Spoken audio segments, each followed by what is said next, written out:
Moi aussi je veux participer à ce challenge. Pour ceux qui n'en ont jamais entendu parler, tout commence avec cette couverture du Shonen Jump, sans doute le plus célèbre magazine de prépublication japonais. Sur la couverture, on voit des personnages de manga accompagnés d'un Pokémon, et ça a donné une jolie petite trend sur Insta. Beaucoup d'artistes se sont mis à dessiner un de leurs personnages accompagné d'un Pokémon, et je veux en être. J'aurais pu dessiner Moon ou Kali, mes OC préférés avec des Pokémon. Sauf que je les ai déjà pas mal dessinés dernièrement pour mon agenda. Du coup, je vous ai demandé quel dessin vous aimeriez me voir redessiner.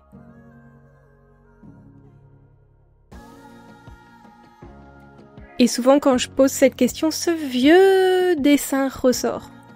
Alors c'était l'occasion de la redessiner. J'aime toujours ce dessin, mais plus vraiment son visage. Mon style a un peu évolué depuis, je ne me sens plus alignée avec mes dessins trop anciens. D'ailleurs, je suis allée regarder la vidéo dans laquelle je l'avais dessiné, j'ai toujours cru que je n'avais jamais progressé en montage, mais en fait si quand même. Je vous laisse aller la revoir si vous êtes curieux.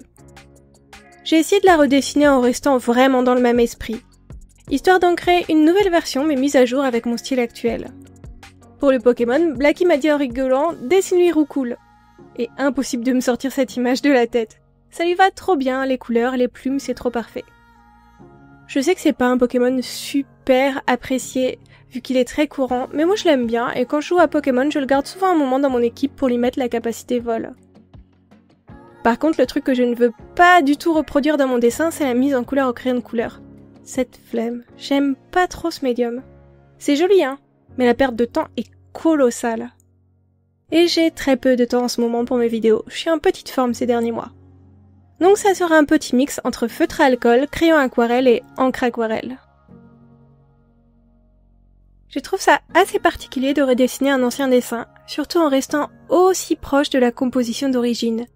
J'ai passé tout mon temps à me dire, c'est trop proche du premier dessin. Mais en même temps, c'était mon objectif de base. J'ai passé une sacrée partie de ma mise en couleur à me dire que j'aurais dû lui donner une autre position. Alors que le principe d'un redraw, c'est souvent de rester dans la même posture. Bref, j'ai douté. Et j'ai encore plus douté que j'avais tout le temps l'ancien dessin en vue à côté de moi sur mon iPad. Et je ne faisais que comparer leur rendu. La mise en couleur au crayon est plus éclatante, brillante et saturée, alors qu'une mise en couleur au feutre à alcool est de base beaucoup plus terne. Je pense que c'est parce que les crayons déposent des pigments sur du papier, tandis que les feutres à alcool, les pigments sont absorbés par le papier. Forcément, le rendu couleur n'est pas le même. Mais en éteignant mon iPad et en me concentrant uniquement sur mon dessin actuel, j'ai vraiment réussi à l'apprécier progressivement pour ce qu'il était.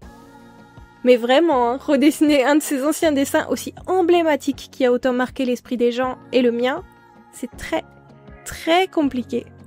Sinon pour ma mise en couleur, vous voyez que pour la jupe je n'ai utilisé que 2 feutres différents et le rendu des ombres est juste parfait.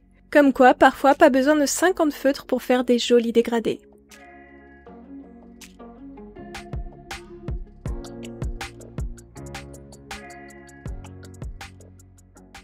Pour la peau, j'ai utilisé une petite technique pour renforcer mes contrastes.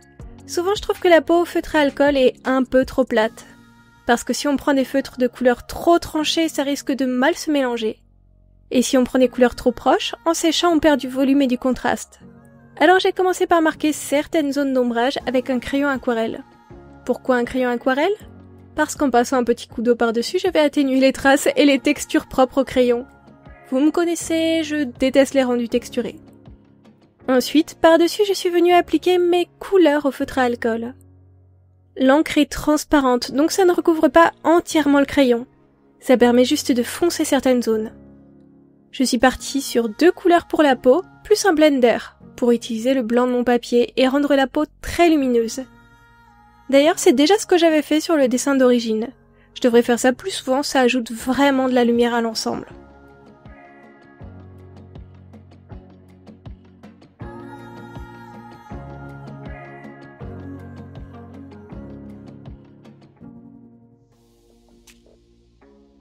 Parfois, j'aime bien recouvrir certaines zones d'un aplat de couleur avant de faire mes ombrages.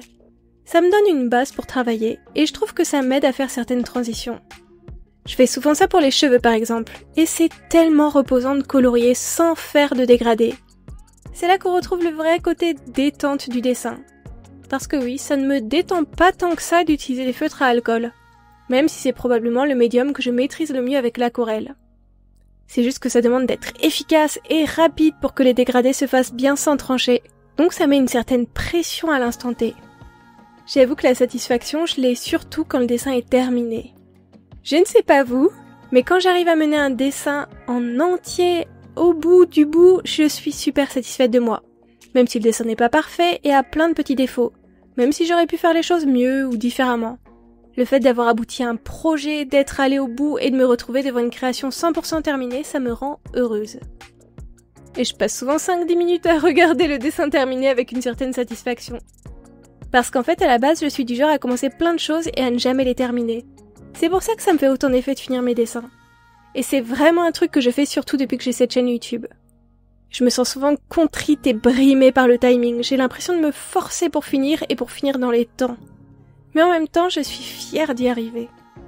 Et finir un dessin, c'est aussi apprendre à corriger ses erreurs. Par exemple, le feutre à alcool, ça bave toujours un peu. Je ne crois pas avoir déjà fait un perfect avec eux. Mais un petit coup de deuxième ancrage et tout est pardonné, ni vu ni connu. Pour le fond, j'ai fait comme le dessin d'origine. J'ai sorti une encre aquarelle et j'ai essayé d'alterner avec une couleur très saturée et la même couleur mais plus diluée pour avoir un effet plus intéressant et moins plat. Je ne me souviens plus du papier que j'avais utilisé à la base, mais je ne pense pas que c'était du Bristol. En tout cas, pas le même qu'aujourd'hui. Le Bristol et l'aquarelle, c'est très moyen, ce n'est pas un papier qui aime vraiment l'eau. Et il absorbe tout de suite. Il faut aller super vite et utiliser énormément d'eau pour que ça ne fasse pas de grosses démarcations. Mais bon, ici ça va, les zones étaient assez petites et délimitées. Mais franchement, je ne vous conseillerais jamais assez d'utiliser du papier adapté. Je me souviens, plus jeune, je ne dessinais que sur du canson ou du papier d'imprimante. La découverte du papier spécialisé m'a vraiment permis de faire un bond en avant pour ce qui est de mes mises en couleur.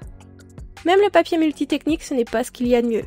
Si vous avez un médium préféré, essayez d'investir au moins pour lui, vous verrez la différence, je vous le promets.